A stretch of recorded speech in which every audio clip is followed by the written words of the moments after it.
नमस्कार. आज आपण 35व्या श्लोकाचा अर्थ जाणून घेणार आहोत. मनोनिग्रहासंबंधी अर्जुनाचे हे म्हणणे मान्य करीत भगवंत मनाला स्वाधीन करून घेण्याचे उपाय सांगत आहेत. श्लोक 35. श्री भगवानुवाच असंशयं महाबाहो मनो दुर्निग्रहे चलम् अभ्यासेन तु कौन्तेय वैराग्येण च गृह्यते. श्लोकाचा अर्थ. श्री भगवान म्हणाले, हे महाबाहो, मन चंचल आणि आवरण्यास कठीण आहे, यात शंका नाही. परंतु हे कुंतीपुत्र अर्जुना, ते अभ्यासाने आणि वैराग्याने ताब्यात येते. मन हे चंचल आणि मोठ्या मुश्किलीने वश होणारे आहे, यात संशय नाही.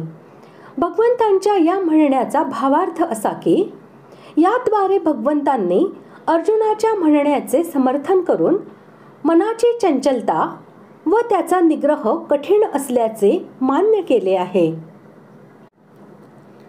अर्जुनाने पूर्वी चंचलतेमुळे मनाचे निग्रह करणे कठीण म्हटले. त्याच गोष्टीविषयी भगवान म्हणतात की तू जे म्हणत आहेस ती गोष्ट एकदम खरी आहे, निसंदिग्ध आहे, कारण हे मन फार चंचल आहे आणि याचा निग्रह करणेही अत्यंत कठीण आहे. अर्जुनाची माता कुंती ही अत्यंत विवेकी आणि भोगापासून विरक्त राहणारी होती.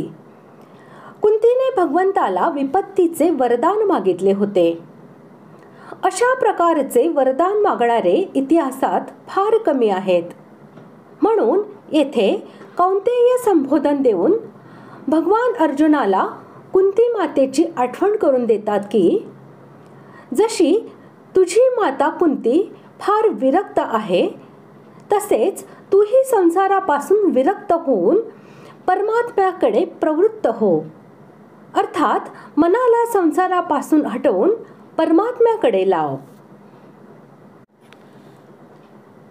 येथे तू या पदाचा भावार्थ असा की जरी मन हे वश होण्यास फार कठीण आहे, तरी अभ्यास व वैराग्य यांच्यामुळे ते सहजपणे वश होऊ शकते, हे दाखविण्यासाठी आणि तसे आश्वासन देण्यासाठी तू या पदाचा प्रयोग केला आहे.